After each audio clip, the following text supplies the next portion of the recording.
ಈ ಕೀಟನಾಶಕಗಳು ನಿಷೇಧ ಆಗಿದೆ, ಅಂದ್ರೆ ಬ್ಯಾನ್ ಆಗಿದೆ. ಆದ್ರೂ ಈ ತರಕಾರಿಗಳನ್ನ ಲ್ಯಾಬಿಗೆ ಕಳಿಸಿದಾಗ ಇದು ಪತ್ತೆ ಆಗ್ತಾ ಹೇಗೆ ಅನ್ನೋದೇ ಪ್ರಶ್ನೆ.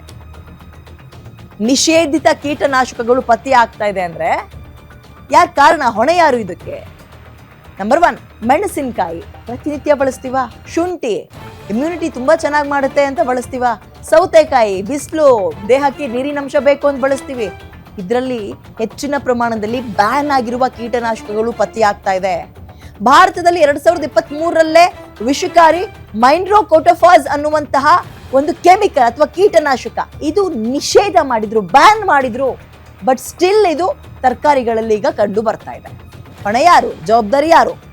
ಮಾರ್ಕೆಟಿಗೆ ಅದನ್ನ ಬ್ಯಾನ್ ಆಗಿರೋ ವಸ್ತುನ ತಂದಿದ್ಯಾರು? ಹಾಗಾದ್ರೆ ಜೊತೆಗೆ ಯುರೋಪಿಯನ್ ಯೂನಿಯನ್ ನಲ್ಲಿ ಬ್ಯಾನ್ ಮಾಡಿರುವಂತಹ ರಾಸಾಯನಿಕ ನಮ್ಮ ಬೆಂಗಳೂರು ಸುತ್ತಮುತ್ತ ಸಿಗ್ತಾ ಇರೋ ಕ್ಯಾರೆಟ್ ಅಲ್ಲಿ, ಬೀಟ್ರೂಟ್ ಅಲ್ಲಿ, ಬೀನ್ಸ್ ಅಲ್ಲಿ, ಸೌತೆಕಾಯಲ್ಲಿ ಸಿಗ್ತಾ ಇದೆ.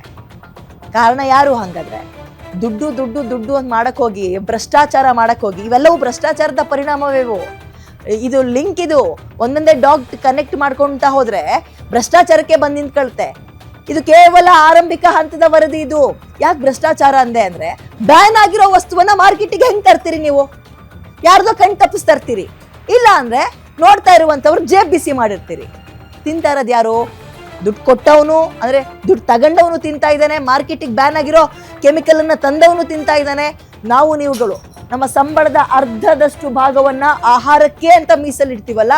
ಅಯ್ಯೋ, ಸಲಾಡ್ ತಿನ್ಬೇಕು, ತರಕಾರಿ ತಿನ್ಬೇಕು, ಸೊಪ್ಪು ತಿನ್ಬೇಕು, ದೃಷ್ಟಿ ಚೆನ್ನಾಗಿರುತ್ತೆ, ರಕ್ತ ಚೆನ್ನಾಗಿರುತ್ತೆ, ಕಾಯಿಲೆ ಬರಲ್ಲ, BP ಹೋಗುತ್ತೆ, ಶುಗರ್ ಹೋಗುತ್ತೆ ಅಂತ ತಿಂತಾ ಇದೀವಲ್ಲ. ಇದೆಲ್ಲ ಹೋಗಿಸಬಹುದೇನೋ ಬಹುಶಃ ಕ್ಯಾನ್ಸರ್ ಅಂತಹ ಕಾಯಿಲೆಗಳನ್ನ ತರುತ್ತೆ. ಅವಾಗೇನ್ ಮಾಡ್ತೀರಿ? ಚಿಕ್ಕ ಪುಟ್ಟ ಕಾಯಿಲೆಗಳು ಹೋಗಿಸ್ಕೊಳ್ಳಕ್ಕೆ ಅಂತ ತಿನ್ನುವ ನಾವು ಸೊಪ್ಪು, ತರಕಾರಿ, ಹಣ್ಣುಗಳು ಕ್ಯಾನ್ಸರ್ ತರುತ್ತೆ ನಮ್ಗಳಿಗೆ ಅಂದ್ರೆ ಆತಂಕದ ವಿಚಾರ ಅಲ್ವಾ? ನಮ್ಮ ಸೆಷನ್ ಅಲ್ಲಿ ಇವತ್ತು ಸದ್ದಾಗಿದೆ. ಇದು ಬೇರೆ ಬೇರೆ ದೇಶಗಳಲ್ಲಿ ಬ್ಯಾನ್ ಆಗಿರುವ ಅಂಡ್ ನಮ್ಮ ದೇಶದಲ್ಲೂ ಕೂಡ ಬ್ಯಾನ್ ಆಗಿರುವ ಈ ಮೆಟಾಲಿಕ್ ಇರುವಂತಹ ಅಂಶಗಳು ಈ ತರಕಾರಿಯಲ್ಲಿ ಕಂಡು ಬರ್ತಾ ಇದೆ. ಇದೇ ಹಿಂದೆ ಹಾಲಿನಲ್ಲಿ, ತಾಯಿಯ ಎದೆ ಹಾಲಿನಲ್ಲೂ ಕೂಡ ಪ್ಲಾಸ್ಟಿಕ್ ಅಂಶ ಪತ್ತೆಯಾಗಿತ್ತು ಅನ್ನುವ ಸುದ್ದಿ ನೋಡಿದ್ವಿ.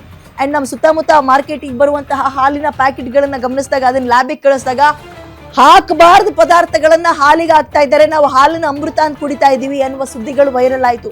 ಅದು ಸುಳ್ಳು ಅಂದ್ಬಿಟ್ರು ಕೊನೆಗೆ.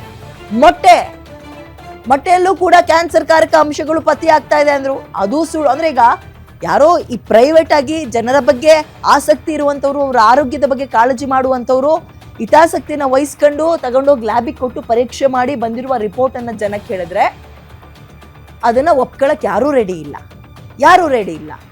ಎಷ್ಟೋ ದಿನ ಆದ್ಮೇಲೆ ಆಮೇಲೆ ಬರ್ತಾರೆ, ನಾವು ಇದ್ರ ಬಗ್ಗೆ ಟೆಸ್ಟ್ ಮಾಡಿಸ್ತೀವಿ, ಅದು ಹಂಗಲ್ಲ ಹಿಂಗಲ್ಲ ಅಂತಾರೆ. ಬಟ್ ಈ ದಂಧೆಯಲ್ಲಿ ಭಾಗಿಯಾಗಿರೋರೆಲ್ಲರೂ ಕೂಡ ಇದೇ ಹಣ್ಣು, ಇದೇ ತರಕಾರಿ ತಿಂತಾ ಇದ್ದಾರೆ. ಸಾಯ್ಬೇಕಾದ್ರೆ ಅಥವಾ ಕಾಯಿಲೆ ಬಂದಾಗ ಈ ದುಡ್ಡು ನಮ್ಮನ್ನು ಕಾಪಾಡಲ್ಲ ಅನ್ನೋದು ಯಾರಿಗೂ ಕೂಡ ಗೊತ್ತಾಗ್ತಾ ಇಲ್ಲ. 40 ರಿಂದ 50 ರೂಪಾಯಿಗೆ ಬೆಂಗಳೂರಿನ ಸುತ್ತಮುತ್ತ ನೀವು ಗಮನಿಸ್ತಾ ಇರ್ತೀರಿ.